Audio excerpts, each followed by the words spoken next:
जय भीम मित्रांनो बौद्ध समाज नवीन घर बांधलं, नवीन गाडी घेतली की त्याच्यावर जय भीम नाव टाकणार आणि घराला निळा कलर देणार. बाबासाहेबांच्या संबंधित काही ना काही त्याच्यावर निशाणी ठेवणार. आणि हे सगळं बाबासाहेबांमुळं झालं, बाबासाहेबाच्या कृपेमुळं झालं. बाबासाहेब जन्मले, त्यांनी न्याय दिला म्हणून मला एवढं घर बांधता आलं, गाडी घेता आली असं सांगतात तोंडानं, बरं का. हे माझं नाही, सगळं बाबासाहेबाचं आहे म्हणून. आणि दुसऱ्या जाती एसी कॅटेगरीमधल्या बौद्ध सोडून त्यांनी घर बांधलं, नवीन गाडी घेतली, तर ते त्यांचं काय म्हणणं असतं बघा ना. ते बाबासाहेब तिथं जय भीम निळा कलर घराला, ते तर विषय सोडून द्यावं तुम्ही.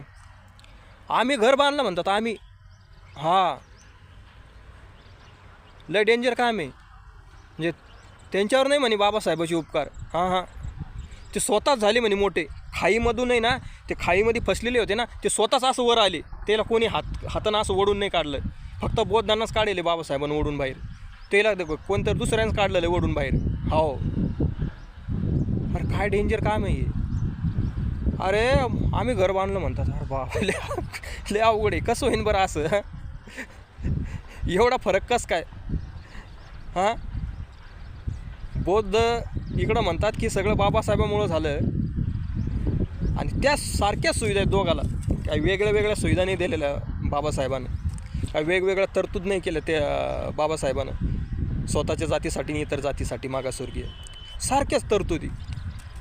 पण बौद्ध म्हणतात की बाबासाहेबांमुळं झालं, आणि ते म्हणतात आता त्याचा म्हणजे त्यांच्यावर नेमकं कोणाची कृपा आहे आता ते काय माहीत बाबा, आता त्याला माहीत आता. पण बाबासाहेबाचं नाव नाही घेत ते.